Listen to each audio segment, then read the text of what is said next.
ସାଙ୍ଗମାନେ ପୁଅ ଝିଅ ଦୁଇ ଜଣ କଥା ହେଉଥିବା ସମୟରେ ଗୋଟେ ପୋଲିସ ବାଲା ତାଙ୍କ ଉପରେ ପାଣି ଢାଳି ଦିଏ ଓ ତାଙ୍କୁ ପଚାରେ ତୁମେ ମାନେ ଏଠି କ'ଣ କରୁଛ? ଝିଅଟି କହେ ସାର୍ ଆମେ ଏଠି କିଛି ଖରାପ କରୁନାହୁଁ, ଆମେ ତ କେବଳ ବସି ଏଠି କଥା ହେଉଛୁ।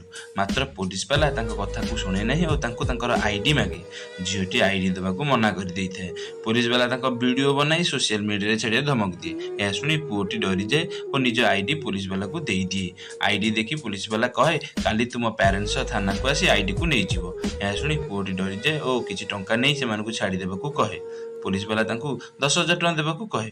ଏହା ଶୁଣି ଦୁଇ ଜଣ ଯାକ ଟଙ୍କା ବାହାର କରି ପୋଲିସ ବାଲାକୁ ଦିଅନ୍ତି। ତାପରେ ଭିଡ଼ିଓରେ ଆଗକୁ କ'ଣ ହୁଏ ଜାଣିବା ପୂର୍ବରୁ ଏହି ଭିଡ଼ିଓକୁ ଗୋଟେ ଲାଇକ୍ କରି ଚ୍ୟାନେଲକୁ ସବସ୍କ୍ରାଇବ୍ କରିଦିଅନ୍ତୁ ଓ କମେଣ୍ଟରେ ହର ହର ମହାଦେବ ଲେଖିଦିଅନ୍ତୁ। ଯେତେବେଳେ ଏହି ଦୁଇ ଜଣ ପୋଲିସ ବାଲାକୁ ଟଙ୍କା ଦିଅନ୍ତି, ପୋଲିସ ବାଲା କହେ ତୁମେ ଏଇ ଟଙ୍କା ମୋତେ କ'ଣ ପାଇଁ ଦେଉଛ? ମୁଁ ତ ଗୋଟେ ସୋସିଆଲ ଏକ୍ସପେରିମେଣ୍ଟ କରୁଥିଲି। ଯଦି ତୁମେମାନେ କିଛି ଖରାପ କରିନ ତେବେ କାହାକୁ ଡରିବା ଉଚିତ ନୁହେଁ, ବରଂ ଆମକୁ ଖରାପ କାମ ବିରୁଦ୍ଧରେ ଲଢ଼ିବା ଉଚିତ। ଏହା କହି ପୋଲିସ ବାଲା ସେଠୁ ପଳାଇ ଯାଇଥାଏ।